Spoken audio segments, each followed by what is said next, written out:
嗨，大家好，我是坦平叔。今天是2025年6月6号。这一期我们继续聊聊俄罗斯入侵乌克兰，看一看乌克兰战场上也有什么变化。今天是俄罗斯侵略乌克兰的第1199天，也是乌军进入库尔斯克的第305天。乌克兰总统泽连斯基今天对乌克兰人民讲话他说我们在拉姆施泰因举行了一次会议，重要的是我们与合作伙伴的这种合作模式得以维持。我们正在准备一项决议，支持我们与合作伙伴的联合国防生产，这是长期安全。我们正在准备一项决议，支持我们与合作伙伴的联合武器生产。我们的保证，欧洲的保证，向所有人保证，俄罗斯的侵略将无法扩大，也不会得到任何回报。俄罗斯必须真正感受到战争比和平更糟糕，这正是制裁所需要的，尤其是针对其石油贸易。此外，还要为乌克兰提供稳定的国防支持，保护我们的人民，保护我们的阵地。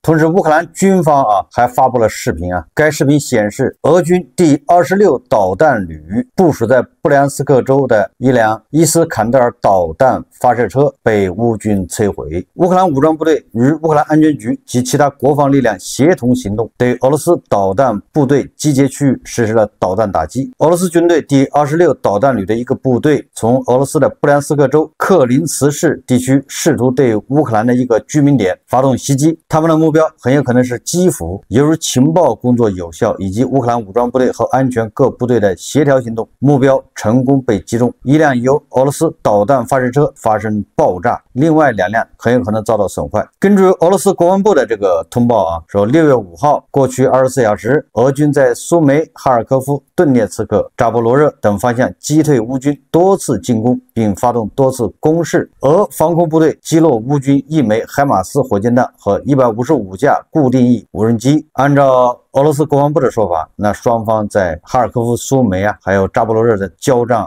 继续进行，也就是乌军对俄罗斯军事目标的这种轰炸并没有因为克里米亚大桥和俄罗斯的5个战略轰炸机机场的这个轰炸而停止2025年6月4日，黑海上空出现幻影 2000D 战斗机，引发猜测。6月4号，黑海上空发生了一起吸引全球媒体和分析师关注的事件，2架达索幻影 2000D 战斗轰炸机据信属于乌克兰空军，在中立空域飞行，其航线形成了乌克兰3叉戟形状。然而，飞机的应答机显示它们属于法国空军，这引发了关于飞机真实归属和任务目的的大量猜测。这2架战斗机从罗马尼亚进入黑海上空，在那里有一个北约的空军基地，其中1架飞机距离克里米亚150公里，能够携带射程达250公里的斯卡普巡航导弹和幻影2000导弹，对地区的设施构成威胁。此次飞行可能是乌克兰或其盟友的一次武力展示，尤其是在6月1日对俄罗斯空军基地的袭击之后。该次袭击有多达41架轰炸机受损。路透社报道法国从2025年2月开始向乌克兰交付幻影 2000-5F 首批6架飞机，经过改装用于对地攻击，并配备了斯卡普导弹和锤子制导炸弹。在乌克兰飞行员在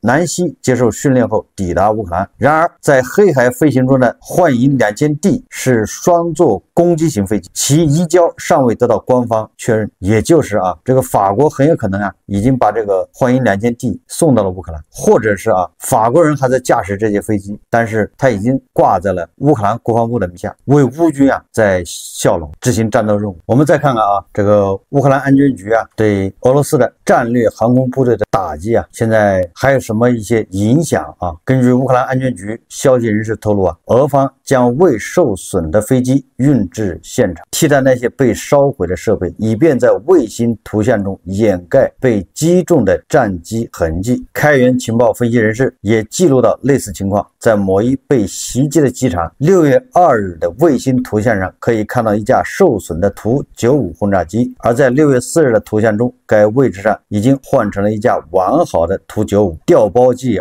这种自欺欺人的做法。而这个路透社援引美国政府官员的消息称乌克兰在蛛网特别行动中击中多达20架俄罗斯军机，其中有10架被完全摧毁。消息人士表示这次袭击具有重大意义，并且必将使俄罗斯在由美国斡旋的谈判中处于更加不利的位置。6月5日的消息6月4号，英国国防防大臣希利称赞了乌克兰无人机对俄罗斯军用机场的袭击。他指出我对乌克兰的蜘蛛网行动脱帽致敬，这提醒我们乌克兰能够对俄罗斯军队造成严重打击。塔斯社报道了该消息。这个俄罗斯外交部发言人扎赫罗娃评论了希利的言论，他提醒说英国当局多次对恐怖分子表示敬意并给予支持，英国支持的不是第一个恐怖分子，所以他们早已没有帽子了，让他们脱掉其他东西吧。而立陶宛的美女国防部长也点评了轰炸机行动，他表示对他来说这是最好的生日礼物。立陶宛的这个美女国防部长叫多维莱沙卡利亚内，他把乌克兰安全局实施的这个蜘蛛网特别行动当作是他的生日礼物，因为实施这个行动的当天就是他的生日。他说他已经收到了这份生日礼物也就是乌克兰用自己的行动向世界、向他的盟友、向他的敌人，还有向那些观望的国家一次又一次的证明乌克兰有这个实力。俄罗斯人吓成什么样呢？媒体报道说俄罗斯将其战略轰炸机转移至美国附近以保全其安全。这是乌克兰监测中心说的说由于受乌克兰无人机威胁，俄罗斯联邦已将图160飞机分散部署至俄罗斯各地。有一架图160飞机出现在阿纳德尔机场，该机场距离乌克兰6770公里，距离美国领土660公里。也就是俄罗斯人把这个图160放到了美国的家门口离这个乌克兰是将近7000公里，看你乌克兰人怎么炸。那离乌克兰7000公里，那就这个飞机不会执行对乌克兰的作战任务。你要飞到乌克兰那都够呛得飞上10来个小时有媒体报道遭到乌克兰安全局这个炸药爆破的克里米亚大桥，说它的桥体发生了15度的倾斜另有媒体报道这个克里米亚大桥虽然已经通车，但是货车不准通行，就是载重汽车这些都不能通行，只能是小轿车。也就是克里米亚大桥目前有未知隐患呢，说不定随时有垮塌的危险。如果俄罗斯现在选择要对这个大桥进行检测，对它的桥柱进行这个鉴定然后加上维修，恐怕至少半年以上，这算是最快的。这个对克里米亚的俄军来说不是什么好消息俄罗斯外交部副部长谢尔盖里亚布科夫表示他说在基辅袭击铁路和机场后，俄罗斯表现出了最大程度的克制。莫斯科呼吁伦敦和华盛顿对基辅施加影响，阻止事态升级。俄罗斯外交部副部长强调，西方缺乏反应表明，在最坏的情况下，他可能参与了挑衅性行为的准备。他补充说如何应对乌克兰的袭击将取决于俄罗斯的国防部。俄罗斯人呢现在还在恐吓虽然恐吓没有用，但是他也只能拿恐吓来当武器也就是煮熟的鸭子嘴硬。扎哈罗娃说乌克兰用恐怖主义手段阻挠俄乌和平谈判。乌克兰轰炸克里米亚大桥，这个天经地义因为这个地方是乌克兰的领土，这是非法建筑。乌克兰用无人机轰炸这个俄罗斯的军事基地摧毁战略轰炸机，那这都是妥妥的军事目标从乌克兰安全局发布的视频中可以确定当乌克兰无人机发动袭击时，被击中的这些俄罗斯轰炸机已经挂载了巡航导弹，而攻击效果也显示俄罗斯轰炸机已经加满油，有的正在加油。实际上是什么意思呢？也就是俄罗斯的远程轰炸机，这些战略轰炸机已经挂弹加满油，准备对乌克兰发动新一轮巡航导弹打击。有报道显示俄军当时打算在6月1号晚上对乌克兰全境发动自战争爆发后规模最大的一次巡航导弹打击，代号叫宇宙闪电，目的是迫使乌克兰代表团第二天举行的伊斯坦布尔会谈中让步。哪知道乌克兰安全局叫先下手为强，提前发动攻击，满载巡航导弹加满油的俄罗斯战略轰炸机在地面上被沦为最脆弱的目标，一旦被击中，燃料箱立即就会变成火球。这也就是为什么10几架飞机被烧掉的，他们已经加满了油，满载挂满了这个武器、导弹、炸弹，准备打击乌克兰。俄罗斯人把这种行为叫恐怖袭击，这分明是技不如人。当地时间4号，俄罗斯总统新闻秘书佩斯科夫表示当天普京与美国总统特朗普进行了电话交谈。俄总统助理乌沙科夫同日表示，两国领导人在通话中同意继续就乌克兰的问题进行接触。特朗普在社交媒体上透露，他当天与普京进行了约1小时15分钟的通话。他表示，双方讨论了乌克兰克兰对俄机场发动的袭击及近期各类袭击事件，普京态度非常坚决，表示将对俄机场遭袭事件作出回应。此外，两人还谈及伊朗核问题。特朗普表示，伊朗必须就核武器问题尽快做出决定。他认为普京与他在伊朗不能拥有核武器这一问题上意见一致。特朗普还说普京表示他将参与伊朗之间的讨论，或许可以帮助让事情迅速有个结果。俄总统助理乌沙科夫表示说普京和特朗普的通话持续了70分钟，双方讨论了与乌克兰相关的局势。普京详细的讲述了俄乌伊斯坦布尔谈判成果，并称谈判是有益的。乌沙科夫说此次通话未提及普京与乌克兰总统泽连斯基会见的可能性及俄乌备忘录草案问题。普京还介绍了乌方破坏谈判的企图，以及谈判期间乌克兰对俄方民用设施的蓄意攻击。特朗普对此表示美方对乌克兰打击俄方机场的计划事先并不知情。也就是特朗普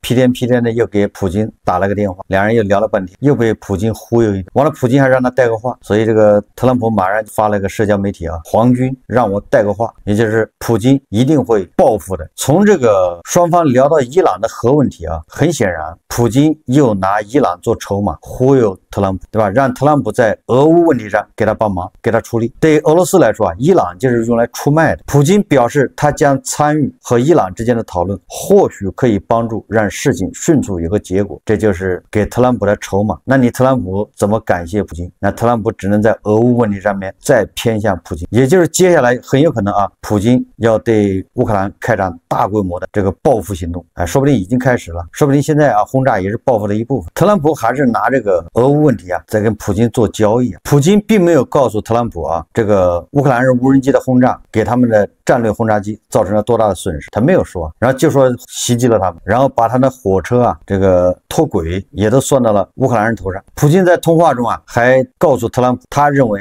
乌克兰政府已蜕变为一个恐怖组织。这个普京不想告诉特朗普具体的损失状况，因为确实没脸说说多了让人笑话，说少了激起不了，对吧？这个大家的仇恨，所以对普京来说也是牙打断了往肚子里咽的，胳膊断了袖里藏。那特朗普在社交媒体上说他跟普京之间打电话，完了这个皇军让我带个话，俄罗斯的报复那是一定的。泽连斯基怎么回应的呢？泽连斯基在他的社交平台上写道，说这意味着每一次新的打击，每一次拖延外交进程的行为，俄罗斯都是在向整个世界竖中指，向那些不愿加强对俄施压的人竖中指。明明是俄罗斯应该在寻找和平的途径，战争的代价必须让他们莫斯科那边的人切身体会到，这个代价必须巨大，而且最沉重的代价应由侵略者来承担。泽连斯基的意思就是特朗普你好傻，普京冲你竖中指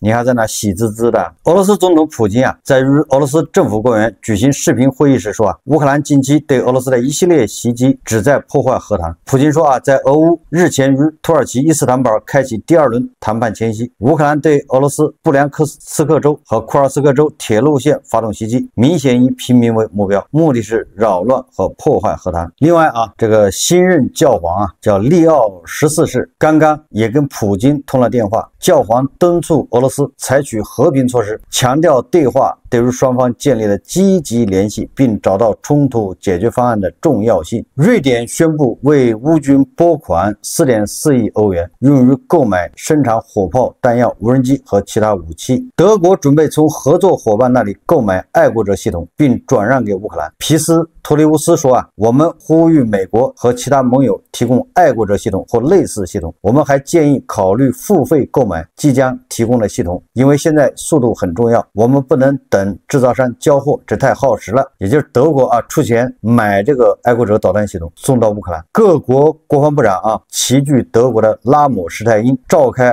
援助乌克兰的大会。乌克兰的国防部长乌梅罗夫透露，拉姆施泰因新倡议下，乌克兰将生产武器。乌梅罗夫表示这一倡议是一次战略性突破，我们将联合生产无人机、导弹、弹药、电子战设备以及其他类型的武器。我们希望这项倡议将获得欧盟项目的支支持。该项目计划为欧洲防务工业发展投入1500亿欧元。乌梅罗夫指出多国合作已经启动。一家西欧公司宣布将在乌克兰生产用于拦截沙赫德无人机的现代导弹。英国将与乌克兰联合生产轻型多用途导弹及发射装置。德国的莱茵金属公司正于乌克兰建设新工厂，用于生产山猫先进战斗车辆。乌克兰企业已依据挪威和芬兰的这个合资公司许可开始生产弹药。这一计划显示，乌克兰正逐步将本土打造成欧洲防务产业链的一环，也就是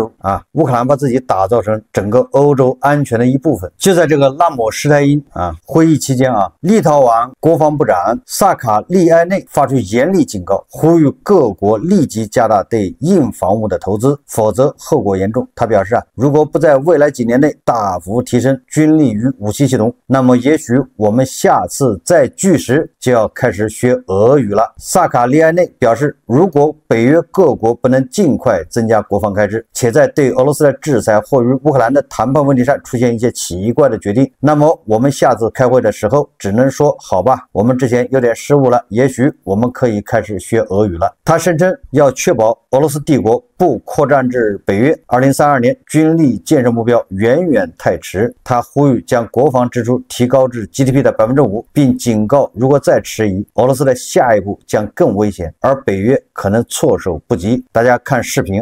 And that means it has to get tougher, both in defense industry capabilities, both in our actual armed forces size, both in the number of different weapon systems that we need to have. And if it doesn't happen in the next couple of years, and God forbid, some interesting decisions would be made regarding sanctions for Russia or negotiations with Ukraine, then we may have not 3 to 5 years, but 2 to 3 years. And then are we going to gather here again and say, okay, we failed a bit, and then maybe we start learning Russian? 所以我在有一期节目说过了如果欧洲这些国家还不支棱起来的话，还在在美国的保护之下，还不加大力度援助乌克兰的话，那么一旦乌克兰败了，欧洲这些国家就赶紧抢占先机，把俄语先学起来，免得到时候被动这个观点你看立陶宛的国防部长就这么认为的，欧洲其实有很多国家都这么认为。乌克兰如果这次输了，或者乌克兰所谓的和平是以领土换和平，俄罗斯不受惩罚，那欧洲这些国家都要学俄语。瑞士加入欧盟第17套对俄制裁措施。据瑞士政府网站报道，瑞士政府加入了欧盟于2025年5月通过的最新一揽子对俄制裁措施。据悉，17名个人和58个法人实体受到制裁，他们的资产被冻结并被禁止入境和过境。来自第三国的189艘船只也受到限制，其中大部分是俄罗斯影子船队的油轮。政府还指出瑞士加强了对31家公司的出口管制，其中包括非欧盟成员国的第三国。瑞士是个中立国，现在也加入了这个制裁。根据这个朝中社报道当地时间4日，朝鲜最高领导人金正恩会见了受俄罗斯总统普京指示访朝的俄罗斯联邦安全会议秘书绍伊古。金正恩同绍伊古进行了友好信任的交谈。金正恩表示，朝鲜将一如既往的在包括乌克兰问题在内一切重大国际政治问题上无条件支持俄罗斯的立场和外交政策，负责任的履行朝俄条约条款。金正恩表示，期待并坚信俄罗斯必将在捍卫国家主权、领土完整和安全利益的神圣正义事业中取得胜利。绍伊古时隔75天再次访问朝鲜，也就是说绍伊古访问朝鲜这么密集反映什么问题？当前是乌克兰对俄罗斯进行这种叫非对称打击，对吧？又是炸他的克里米亚大桥，又是摧毁他的战略轰炸机，而到现在为止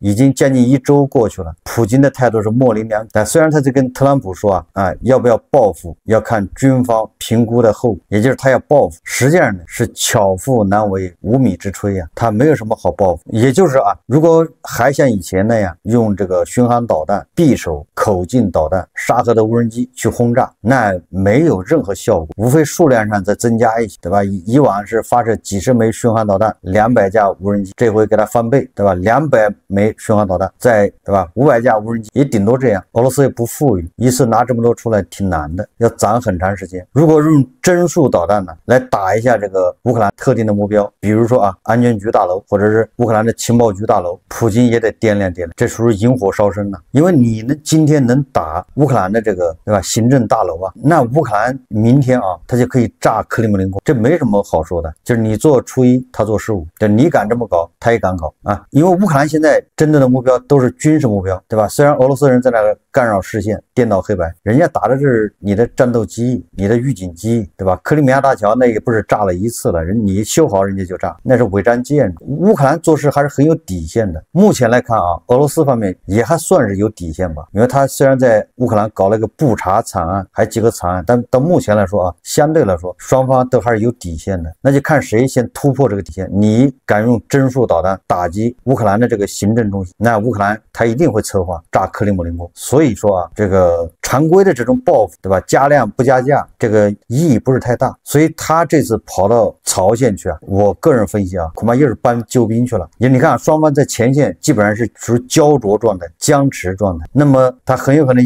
要说服这个司令官呢，要允许这个朝鲜的部队到乌克兰领土上作战。但以前是在库尔斯克作战，那好歹是俄罗斯领土，现在要到所谓的俄罗斯新领土上作战。你比如说扎波罗热，你比如说这个对吧赫尔松，俄罗斯那是我们新领土，说服司令官对吧？你的部队到那儿去作战，这是一种可能扩大它的作战范围，实际上就是到乌克兰领土上作战，这个要说服司令官的。第二个就是让司令官能不能多派一些人，对吧？12000人不够，能不能派3万人甚至5万人？反正你朝鲜那些对吧饿肚子的吃不饱的士兵多的是耗材很多都送到俄罗斯，对吧？我给你钱。这样的话他战场上在前线打破这种势均力敌的这种平衡，多拿几个地方，以此来对乌克兰进行报复。这是我认为的。他这个恐怕他当下也只能这么做，因为他别的手段没有。核武器那是他是想都不敢想。但是这个地保老人也得防一防绍伊古每次去朝鲜都是满载而归，保不齐绍伊古跟司令官之间有什么秘密交易到时候这个在俄罗斯的这个朝鲜士兵一多那就成了个大问题你叫请神容易送神难到时候人家不走，或者人家一看你不行，人家从库尔斯克或者从什么地方直接杀向莫斯科，然后立一个傀儡政权，对吧？比如说邵师傅变成儿皇帝，这都有可能的。司令官是天降伟人司令官那也是有雄心壮志简单点说吧，地保老人想报复，想给乌克兰人一点颜色看看，奈何实力不济所以只好跑到朝鲜去搬救兵去了。好，这期节目我们就聊到这里，感谢大家收看。如果喜欢我的节目，欢迎订阅转发，也可以在下方留言评论，谢谢大家。